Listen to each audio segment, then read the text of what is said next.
오늘 하나님께서 우리에게 주시는 말씀은 열왕기상 22장 1절에서 12절까지의 말씀입니다.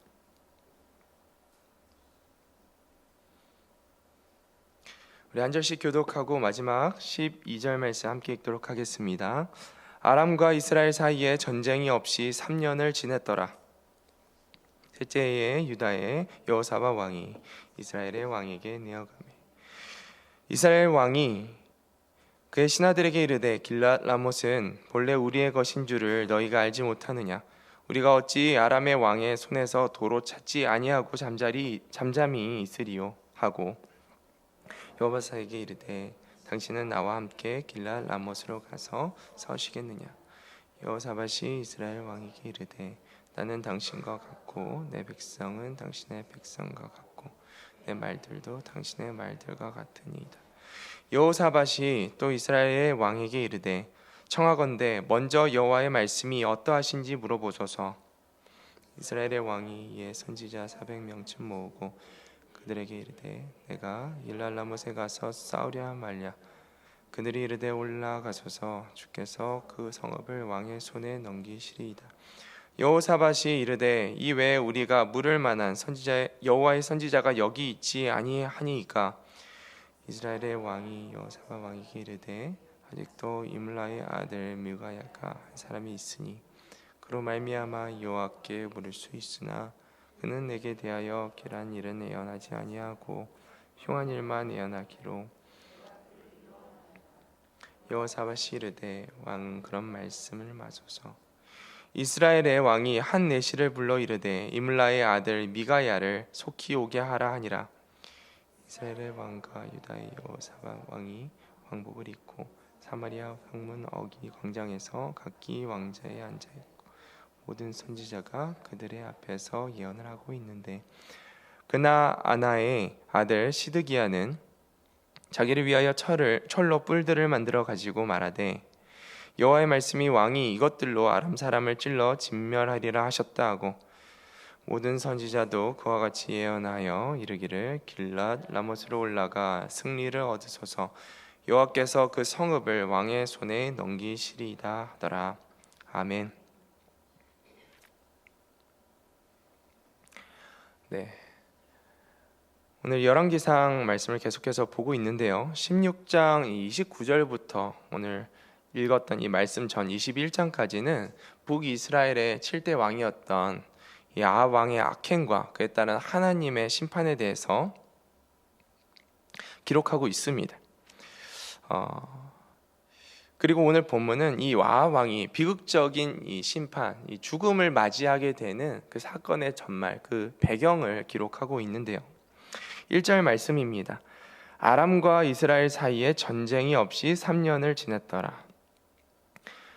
이 말씀을 통해서 당시 상황을 살펴보자면 당시에 이제 3년 전이죠. 이 말씀을 기준으로 3년 전에 이 베나닷이라는 이 아람의 왕이 32개의 이 군소 도시들을 연합시켜서 하나로 통합하여서 아람이라는 나라를 큰 세력으로 이제 부상시킵니다. 그리고 이 아람은 이 북이스라엘 그 가까이 있었던 이 북이스라엘을 침략하고자 이제 차지하고자 전쟁을 일으키게 된 것이죠. 그런데 열왕기상 20장을 보면 이 베나닷 왕이 두 번에 걸쳐서 이 북이스라엘을 침략하였는데 하나님의 은혜로 이 이스라엘이 아람의 공격을 막고 이 아람을 무찌르는 그런 사건을 우리가 볼 수 있습니다. 그 전쟁 이후로 아람과 북이스라엘 사이에서 전쟁이 일어나지 않았다. 그렇게 전쟁이 일어나지 않은 지 3년이나 지났다라고 오늘 1절에서 기록하고 있는 것입니다. 2절 말씀입니다. 셋째 해에 유다의 여호사밧 왕이 이스라엘의 왕에게 내려가매 이렇게 전쟁이 3년간 일어나지 않은 상황에서 북이스라엘의 아합 왕이 남유다의 여호사밧 왕을 만나러 갑니다.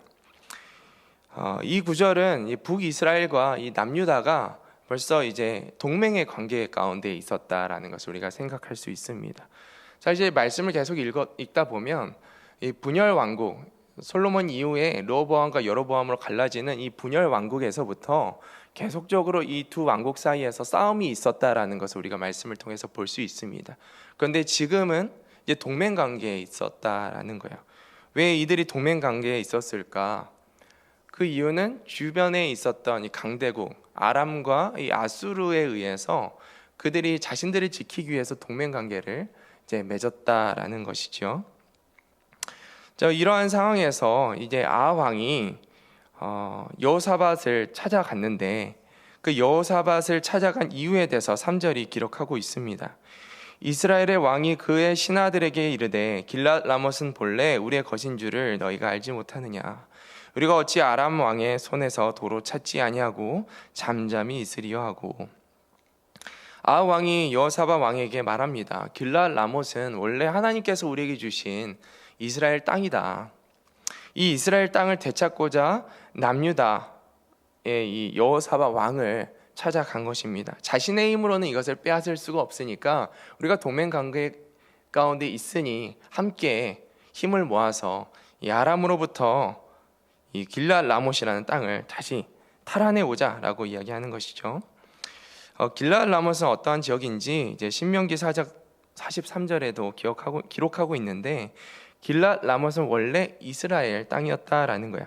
그런데 이제 6대 북이스라엘의 6대 왕이었던 오므리 왕 때 이게 베나닷 1세에 의해서 아람 왕에 의해서 이제 뺏기게 됩니다. 그런데 3년 전에 북이스라엘이 아람과 전쟁하지 않았습니까?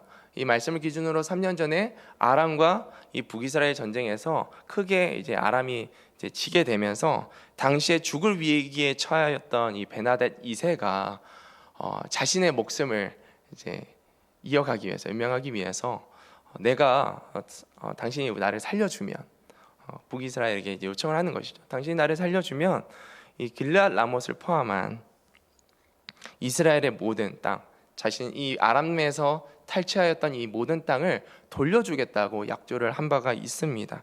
그 말씀이 열왕기상 20장 34절에 이제 기록되어 있는데요. 베나닷이 왕께 아뢰되 내가 아버지께서 당신의 아버지에게 빼앗은 모든 성읍을 내가 돌려보내리이다. 또 내 아버지께서 사마리아에게 맞는 것 같이 당신도 다메섹에서 당신을 위하여 거리를 만드소서. 아합이 이르되 내가 이 조약으로 인해 당신을 놓으리이다 하고 이에 더불어 조약을 맺고 그를 놓았더라. 이 땅을 다 돌려받기로 약속을 하고 이 베나닷 2세를 풀어준 것이죠. 그런데 이 베나닷 2세가 이 약조를 지키지 않습니다. 죽음 위의 위기에서 벗어나자 이제 그 약조를 지키지 않은 지 벌써 3년이라는 시간이 지난 것이죠. 그래서 이 북이스라엘의 왕이었던 아하 왕이 이 무력으로라도 이 길랏 라못을 빼앗아야겠다라는 생각을 한 것이고, 이 전략적 요충지가 되었던 이 좋은 땅이었던 길랏 라못을 빼앗고자 유다 왕 여호사밧을 만나서 이제 이야기하고 있는 것입니다. 4절 말씀입니다. 여호사밧에게 이르되 당신은 나와 함께 길랏 라못으로 가서 싸우시겠느냐. 여호사밧이 이스라엘 왕에게 이르되 나는 당신과 같고 내 백성은 당신의 백성과 같고 내 말들도 당신의 말들과 같으니이다. 아하 왕에게 당연히 내가 당신의 요청에 응하겠습니다. 내가 바로 그 전쟁에 참전하겠습니다라고 이제 의사를 밝히고 있는 것입니다. 그런데 이런 상황에서 여호사밧이 문득 이런 말을 하고 있습니다. 5절 말씀입니다. 여호사밧이 또 이스라엘 왕에게 이르되 청하건대 먼저 여호와의 말씀이 어떠하신지 물어보소서. 남유다 왕 여호사밧이 전쟁에 나가기 전에 먼저 하나님의 뜻이 무엇인지 물어보자라고 이제 제안을 하는 것이죠. 말씀을 묵상하면서 먼저라는 단어를 이제 생각하게 됩니다. 먼저 하나님께 물어보자. 우리가 이 일을 진행하기 전에 먼저 하나님께 물어보자. 이렇게 말하는 여호사밧의 모습을 통해서 여호사밧 왕이 평소에 하나님 앞에서 어떤 삶을 살았는지 생각하게 됩니다. 이제 말씀을 읽다 보면 이 여호사밧 왕이 이 남유다의 그 왕들 중에서 이제 선한 왕 중에 한 사람으로 이제 뽑힙니다. 종교 개혁을 단행하고 아세라상을 이제 쳐내고 바알상을 쳐내고 하나님께서 기뻐하시는 삶을 살려고 노력했던 왕 중에 하나였던 것이죠. 그런데 이 오늘 또 말씀을 계속해서 읽다 보면 하나님께 먼저 물어보자 제안했던 그의 삶에 잘못 깨어진 단추가 있었음을 우리가 생각하게 됩니다. 이미 문제가 있었다라는 거예요. 그것은 바로 아람과의 전쟁을 할지 말지 이 여부를 하나님께 물어보자라고 이것을 묻기 이전에 이 남유다 왕이었던 이 여호사 왕이 물어봐야 될 것이 있었다라는 거예요. 그것은 바로 우상을 섬기는 이 북이스라엘 이 아왕과 동맹을 해야 할지 말지에 대해서 먼저 하나님께 물어보아야 했다라는 것입니다. 여호사밧 왕이 왜 이 북이스라엘과 동맹을 맺었습니까? 이웃 나라의 압박 속에서 북이스라엘과 동맹을 맺었습니다. 당시에 아합 왕은 하나님 앞에서 악을 행하고 있는 우상을 섬기고 있는 왕이었음에도 불구하고 그가 이 국제 정세 가운데서 자신의 나라를 지키고자 아합 왕과 동맹을 맺었음을 우리가 보게 됩니다. 결과적으로 이렇게 잘못 깨어진 첫 번째 단추가 이 두 가지의 문제를 이제 당면하게 하는데요. 첫 번째는 하나님의 뜻을 따르지 않는 아합 왕을 따라서 앞으로 이제 일어날 이 아람과의 전쟁을 치르게 되었다라는 거예요. 그리고 훗날 아람과의 전투에서 자신의 이 생명을 잃게 될 수 있는 그 위기 가운데도 놓이게 되었다라는 것입니다. 우리 삶을 돌아보면요, 그 위기 속에서 이 문제를 해결하기 위해서 세상과 타협하는 그런 삶의 모습들이 우리 안에 발견되어지게 됩니다. 남유다의 여호사밧 왕처럼 자신에게 삶 가운데 이 나라의 문제를 해결하기 위해서 하나님의 지혜가 아니라 사람의 지혜로 세상과 타협하고 이 문제를 해결하려고 하는 그런 시도와 노력들이 우리 삶 가운데 있다라는 거예요. 그런데 그렇게 첫 번째 단추를 잘못 깨고 나면 그 다음부터 깨어지는 그런 단추들은 여전히 동일한 문제 가운데 있기 때문에, 해결되지 않은 그 문제 가운데 있기 때문에 더 큰 문제와 어려움을 우리 삶 가운데 찾아오게 한다라는 것입니다. 그래서 우리가 삶 가운데 어떤 문제가 찾아왔을 때 우리가 그 문제에 대해서 타협하지 않고 먼저 하나님께 묻는 그런 신앙으로 나아가야 되는 줄로 믿습니다. 그리고 우리 삶 가운데 우리 삶을 돌아보았을 때 이미 잘못 깨어진 단추는 없는지, 하나님 앞에서 먼저 묻고 행하지 않은 그러한 일은 없는지, 우리가 당면한 이런 삶의 문제들을 좀 진실하게 정직하게 살펴보고 잘못 깨어진 것들이 있다면 그 자리로 먼저 돌아가 그 문제를 하나님 앞에서 해결하고 그 다음으로 나아가야 될 줄로 믿습니다. 하나님을 그 무엇보다 그 누구보다 먼저 찾으시는 우리가 되기를 축복합니다. 하나님은 우선순위로 두는 삶이 무너질 때 우리 삶에는 반드시 문제가 찾아옵니다. 이 아침에 하나님만이 나의 삶의 우선순위가 되게 하시고 잘못 깨어진 첫 번째 단추가 있다면 좀 기도하는 중에 발견하게 해주십시오. 제가 말씀 한 번 더 계속 묵상하면서 이 첫 번째 단추가 왜 깨어지는 것일까, 잘못 깨어지는 것일까라는 것에 대해서 생각을 해보았는데 두려움 때문에 그렇습니다. 이 문제를 이 여호사밧 왕이 자신의 이 생명이 그리고 이 나라가 아람과 이 아수르에 의해서 해를 당할까 하는 부분에 대한 그 두려움 때문에 하나님을 찾지 못하고 사람의 방식으로 타협을 하는 거예요. 근데 우리 삶 가운데 그 첫 번째 단추가 우리 삶에 찾아온 그 두려움 때문에 있지 않았는가?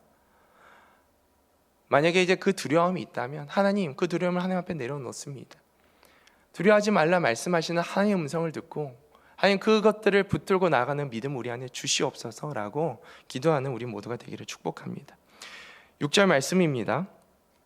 이스라엘 왕이 이에 선지자 400명쯤을 모으고 그들에게 이르되 내가 길랏 라못에 가서 싸우려 말랴. 그들이 이르되 올라가소서.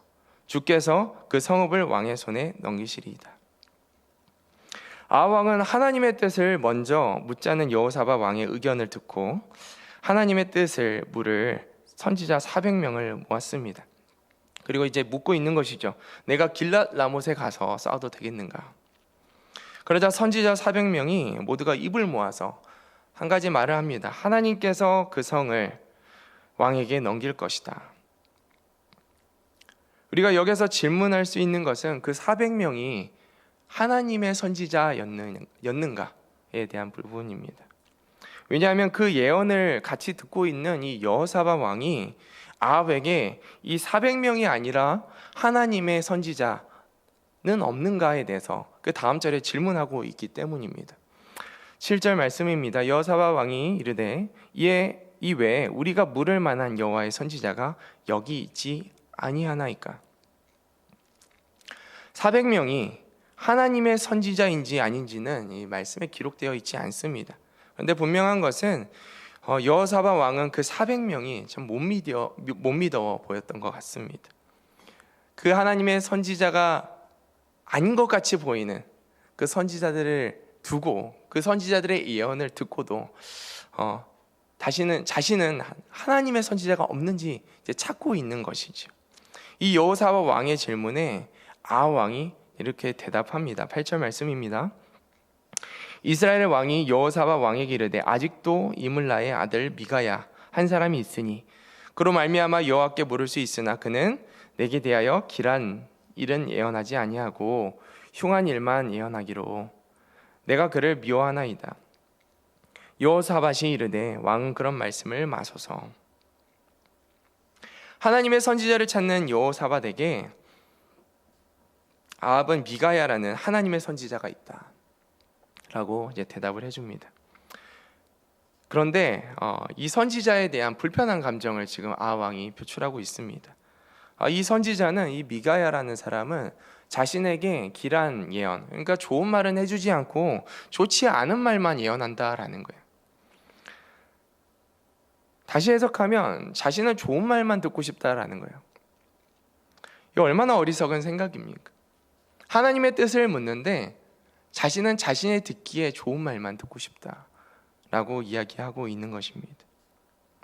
하나님의 말에는 사랑과 위로, 정말 좋은 말들이 우리 안에 하나님께 있습니다. 그러나 하나님께서 때로는 죄에 대해서 책망도 하시고 우리의 뜻과는 다른 하나님의 뜻을 보여주시기도 합니다.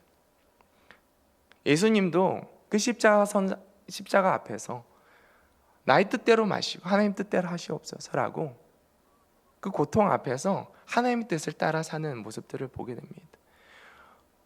인간인 우리의 삶 가운데 정말 하나님의 뜻이 아닌 우리의 삶으로 우리의 뜻대로 살고자 하는 이 죄성이 우리 안에 있는 것을 보게 됩니다. 그런데 그런 죄성이 있는 우리의 삶 가운데 하나님 우리가 좋은 말만, 우리가 듣기에 좋은 말만 해주시옵소서라는 것은 사실은 불신앙의 태도인 것이죠. 그런데 이런 아합이 이런 아합의 신앙을 우리가 볼 수 있는데 이 아합이 자신이 원하는 말을 하지 않는 이 미가에 대해서 이제 이렇게 미워한다. 내가 그를 미워한다라고 이제 표현하고 있는 거예요. 그렇게 말하는 아합을 향해서 여호사밧이 그런 말씀 마소서, 그렇게 말씀하지 마소서라고 이야기를 하고 있습니다.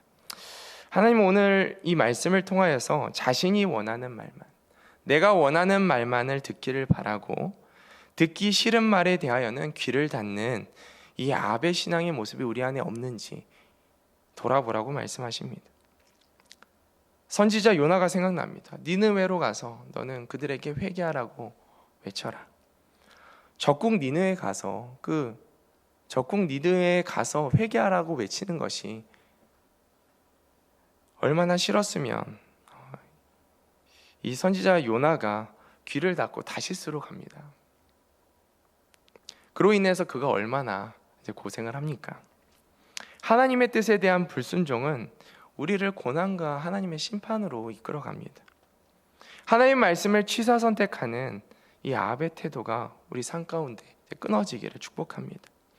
하나님의 말씀이라면, 하나님의 뜻이라면 나의 뜻을 죽이고 하나님 뜻이 선하심을 믿고 그것을 따르는, 그리고 순종하겠다고 결단하는 우리 모두가 되기를 축복합니다. 9절 말씀입니다. 이스라엘의 왕이 한 내시를 불러 이르되 이물라의 아들 미가야를 속히 오게 하라 하니라. 왕이 400명을 못 믿어하는 여호사밧 왕의 요청으로 미가야를 부르게 되었습니다. 그리고 그를 기다리는 가운데 다른 선지자들이 예언하는 모습들을 우리가 10절에서 12절에 이제 볼 수 있습니다. 이스라엘의 왕과 유다의 여호사밧 왕이 왕복을 입고 사마리아 성문 어기 광장에서 각기 왕자에 앉아 있고 모든 선지자가 그들의 앞에서 예언을 하고 있는데, 그나아나의 아들 시드기야는 자기를 위하여 철로 뿔들을 만들어 가지고 말하되 여호와의 말씀이 왕이 이것들로 아람 사람을 찔러 진멸하리라 하셨다고. 모든 선지자도 그와 같이 예언하여 이르기를 길랄 라못으로 올라가 승리를 얻으소서. 여호와께서 그 성읍을 왕의 손에 넘기시리이다 하더라. 똑같은 예언을 하고 있습니다. 모든 선지자들이 한마디로 이야기하고 있어요. 길랄 라못으로 올라가셔서 하나님께서 왕에게 이 땅을 주실 것입니다. 그러나 이러한 예언들이 다 거짓이었다라는 것을 우리가 말씀을 읽으면서 발견하게 됩니다. 이 땅에는 참 거짓이 가득합니다. 다수의 말이라고 해서 그것이 진리가 아닐 때도 많습니다.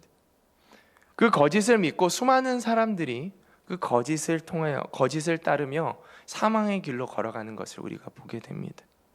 거짓의 홍수 속에서 진리를 분별하는 힘은 어디에 있습니까? 오직 하나님의 말씀 가운데 있습니다. 말씀을 가까이 하는 자는 진리를 가까이 하는 것이고, 진리를 가까이 하는 자는 이 땅에서 거짓을 분별하는 지혜를 가지게 됩니다. 오늘도 하나님의 말씀을 가까이 하는데 힘쓰는 자들이 되기를 축복합니다. 하나님께서 하나님 은혜로 우리 안에 거짓을 분별할 수 있는 진리를 깨닫게 하시고 생명의 길로 힘써 나가게 하실 줄로 믿습니다. 우리 같이 기도하겠습니다.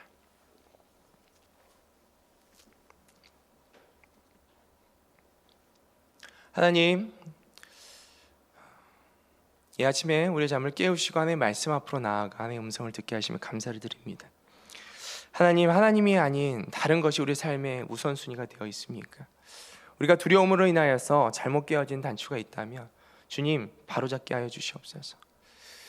하나님의 뜻이 무엇인지 다시 묻고 하나님 그 첫 단추부터 다시 깨는 아버지의 은혜가 우리 삶 가운데 있기를 간절히 원합니다. 하나님, 우리가 듣기 좋은 말만 듣기를 원하고, 아버지, 내가 그러한 우리 안에 있는 그런 아합의 불신앙의 태도들을 버리게 하여 주시기를 원합니다. 하나님 말씀이라면 우리 예수님과 같이 무엇이든지 순종하겠습니다라고 결단하는 그 신앙이 우리 안에 있게 하여 주시옵소서. 오늘도 말씀을 가까이 하게 하여 주시옵소서. 그 말씀 가운데 진리의 영이신 하나님을 만나게 하시고, 아니 우리 안에 있는 숨어있는 모든 거짓들이 분별되어지고 또 세상으로부터 들어오는 모든 거짓들이 분별되어지는 그 진리가 우리 안에 온전히 세워지도록 주여 인도하여 주시옵소서. 주님 앞에 나아갑니다. 오늘도 이 기도의 자리 가운데 은혜를 주옵소서. 우리 구주 예수님의 이름으로 기도드립니다. 아멘.